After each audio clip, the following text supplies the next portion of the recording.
Technology एक ऐसी चीज है जिसका इस्तेमाल दुनिया का हर एक व्यक्ति किसी न किसी ढंग से करते आ रहा है और आए दिन इस टेक्नोलॉजी में नए नए इनोवेशंस भी होते जा रहे हैं।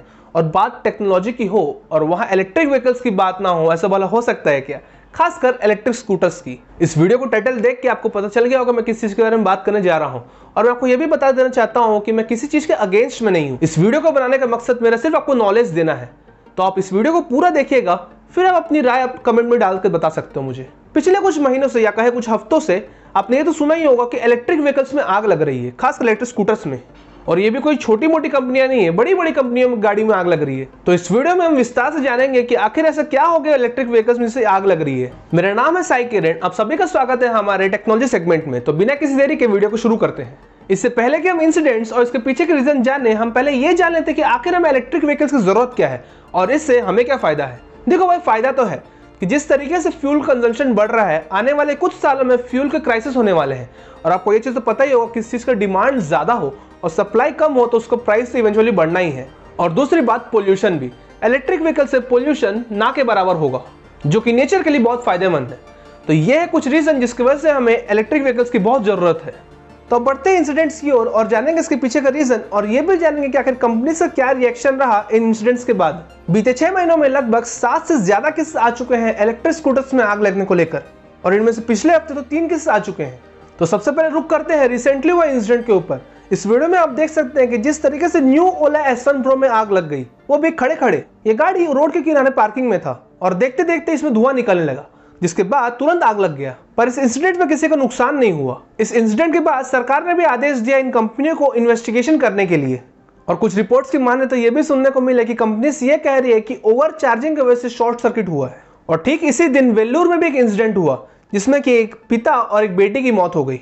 और इस बार नाम है ओकिनावा स्कूटर का। बताया यह जा रहा है कि 49 साल के दुराई वर्मा, जो कि 13 साल की बेटी के पिता है, वो 2 से 3 दिन पहले ये स्कूटर को लिए थे। और शनिवार की रात यानी 26 मार्च को उन्होंने स्कूटर को चार्जिंग में लगाया और वो और उनकी बेटी सोने चले गए। जिसके बाद आधी रात को इस स्कूटर में आग लग गई, जिसके बाद पूरे आग उनके घर में फैल गई। और पुलिस की रिपोर्ट के मुताबिक ये कहा जा रहा है कि जब आग लगी तो उनका जो एंट्रेंस था वो ब्लॉक हो गया था, जिसके बाद वो आग से बचने के लिए बाथरूम में जाकर छुप गए दोनों, जिसके बाद सफोकेशन के चलते उन दोनों की मौत हो गई। और पुलिस ने यह भी कहा कि जिस सॉकेट में उन्होंने चार्जिंग लगाया वो सॉकेट बहुत पुराना है, जिससे कि बहुत कम वोल्टेज आ रहा है, जिसके कारण से ये आग लगी। और कंपनी का भी सेम यही बयान था। जिसके बाद कंपनी ने दुख तो जताया, बट कंपनी ने यह भी कहा कि गलत तरीके से चार्ज करना ही रहा यह नतीजा।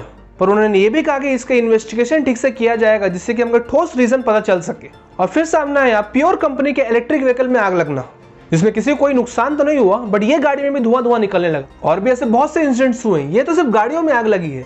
मध्य प्रदेश में एक जगह ऐसा भी हुआ कि शोरूम में ही आग लग गई इलेक्ट्रिक स्कूटर्स के। हाँ, बाद में यह बयान दिया गया कि इलेक्ट्रिक स्कूटर्स में आग नहीं लगी, शोरूम में शॉर्ट सर्किट हुआ। और कुछ लोग तो ये भी कह रहे हैं कि पेट्रोल माफिया का क्या धरा है। अभी तक इसे कोई ठोस सबूत नहीं है, बट कुछ थ्योरीज तो है। तो अभी तक जितने भी फायर इंसिडेंट्स हुए इलेक्ट्रिक स्कूटर्स में, वो सारे का लिंक मैं डिस्क्रिप्शन में डाल दे रहा हूँ, क्योंकि अभी सारे इंसिडेंट्स के बारे में बताता रहा तो वीडियो बहुत लंबा हो जाएगा। तो अब हम जानने की कोशिश करेंगे कि इसके पीछे का रीजन क्या है, और ये भी जानेंगे कि इन सब चीजों से किस तरीके से बचा जा सकता है। देखिए, ऐसा है कि इलेक्ट्रिक व्हीकल्स का सीधे सीधे कंपटीशन है फ्यूल से चलने वाले व्हीकल्स, यानी पेट्रोल और डीजल से चलने वाले व्हीकल्स। तो इस गैप को कवर करने के लिए इलेक्ट्रिक व्हीकल्स की कंपनियां बहुत से इंप्रूवमेंट कर रही है अपनी गाड़ियों में, खासकर जो 2 व्हीलर्स है वो। और ये इलेक्ट्रिक स्कूटर्स कोई मार्केट में नया नहीं है। पिछले 10 सालों से इलेक्ट्रिक स्कूटर्स है मार्केट में।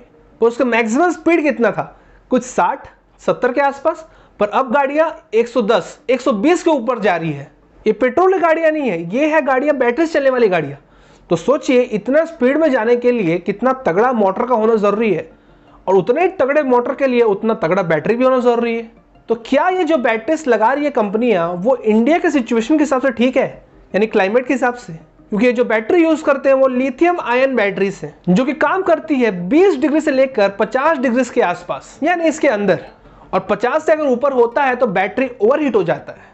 जिसके बाद ये ब्लास्ट के जो नजारे देख रहे हैं आप, ये एक रीजन सही है जो कि ओवर हीटिंग की वजह से हो रहा है। तो सबसे पहले तो कंपनीज को बैटरीज के ऊपर ध्यान देना चाहिए कि वो इंडिया के हिसाब से हो, क्योंकि इंडिया में समर सीजन रहता है वो लगभग 4 महीने से ऊपर रहता है, और ये टफ कंडीशन भी है सारे गाड़ियों के लिए। और चार्ज करने के टेक्निक भी है कि इस तरीके से चार्ज करना है, इस सॉकेट में रखना है। तो हर एक ओनर को इसको भी ध्यान देना चाहिए, क्योंकि अभी भी इलेक्ट्रिक व्हीकल्स उतने ऑप्टिमाइज नहीं है। आपको ये तो पता ही होगा, जब नैनो आया था मार्केट में, टाटा नैनो, तो वो टाइम पे 10 गाड़ियां थी लगभग, उनमें जो आग लगी थी, जिसके बाद लोगों का नैनो से विश्वास उठ गया। तो अब क्या हुआ, टाटा ने तो मैन्युफैक्चरिंग ही बंद कर दी नैनो की। तो कोई गाड़ी में आग लगना ये बहुत बड़ी बात है। आपके दिमाग में ये तो घूम रही होगा कि भाई 1-2 गाड़ी तो डिफेक्टिव निकल ही जाती है, पर कोई भी कस्टमर्स 1-1.5 लाख दे के कोई गाड़ी खरीद रहा है तो वो कभी नहीं चाहेगा कि मेरे को डिफेक्टिव पीस मिले। तो अगर आप किसी इलेक्ट्रिक व्हीकल के ओनर हो तो डरिएगा मत, आप कुछ SOPs फॉलो कीजिए जो मैं भी बताने जा रहा हूँ, जिससे आप ये चीजें बच सकते हो।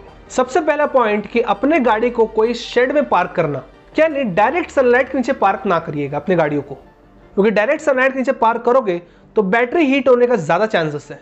जो कि ये जो मैं दिखाया था ओला S1 Pro में, सेम वही कंडीशन था कि गाड़ी डायरेक्ट सनलाइट के नीचे थी। और इन समर सीजन्स में गाड़ी का जो एक्सेलरेशन है उसको धीरे से कीजिएगा, सटाक से एक बार मत कीजिएगा, कि बैटरी पे अगर लोड पड़ा तो बैटरी ब्लास्ट हो सकता है।